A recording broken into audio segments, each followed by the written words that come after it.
Hello FPL managers, welcome back to the channel. In this video I'll be running you through the last wildcard draft of this season. With this draft the intentions are to play the bench boost in game week 36 and then you can bring in the city players in game week 37.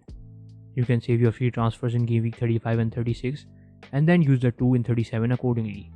Meanwhile, if you have not subscribed to the channel already, do that and enjoy more and more fantasy football content uploaded here each week. With that being said, let's kick things off. Not much has changed since the last draft when it comes to the goalkeepers. Schmeichel stays in goal to cover those doubles coming in 36 and 37 as well.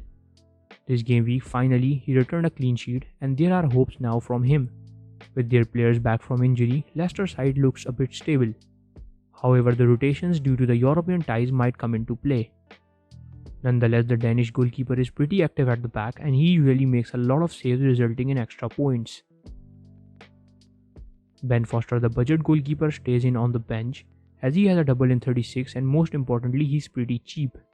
If you are lucky enough, he might get you a clean sheet. Other than that, I only expect him to continue with his 2 pointers. Moving on to the defenders. With the big at the back tradition, I've chosen the lads at the back very carefully. A Liverpool develop with premium Robo and the cheaper one Matip, who is now likely to feature in the Premier League as Konate has cemented his place in the Champions League.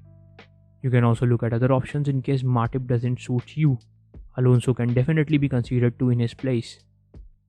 Cancelo is the City defender I've gone with to cover the Man City defense. There is still question about when Man City doubles, but it will most probably be in game week 37. Even though they do not double in game week 36, but they for sure will manage a clean sheet versus Newcastle in game week 36. Ben White, the Arsenal defender, is a cheaper option than many in defense and is a guaranteed starter. Hopefully with Tomiyasu now back and Arsenal back on the winning ways, we might be able to see some clean sheets from them too. Davies is another enabler I have in defense, although their double games aren't very easy, but he might chip in those clean sheet points in the longer run as they have a good set of games. Alternatively, you can look at Anderson from Crystal Palace, who has a higher chance of returning a clean sheet but he does not doubles in game week 36. Now looking at the midfield, I've sorted it out to be a complete powerhouse. All of you who have been following my team this season will agree that I focus on the midfield more than the forwards. That is another topic that we do not have reliable forward options this season. Talking about the midfield, Mo Salah is the only essential in that midfield. Good news is he's finally back among the attacking returns.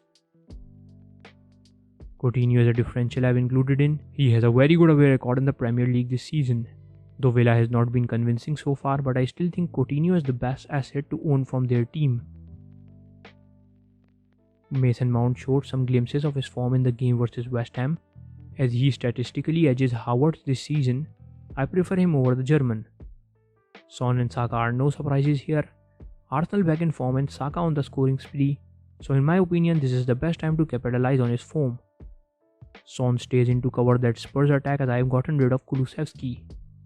To be honest, Spurs do not look tempting anymore and we have Saka at the similar price, a better alternative who is scoring goals. The forward line as visible is yet again a disaster, but for the bench boost we need to have players that are doubling in 36.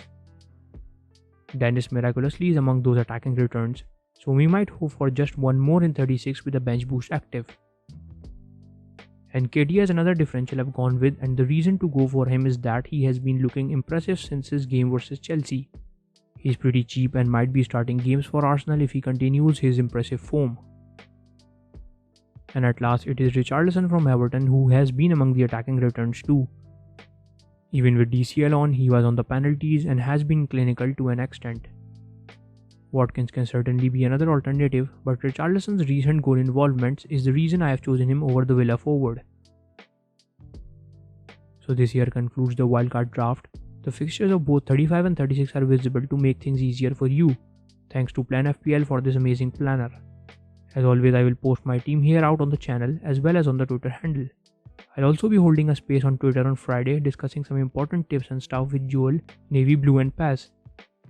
Also, what are your plans for the usage of the remaining chips this season? Let me know in the comments below. This is it from my side. Thank you all for watching.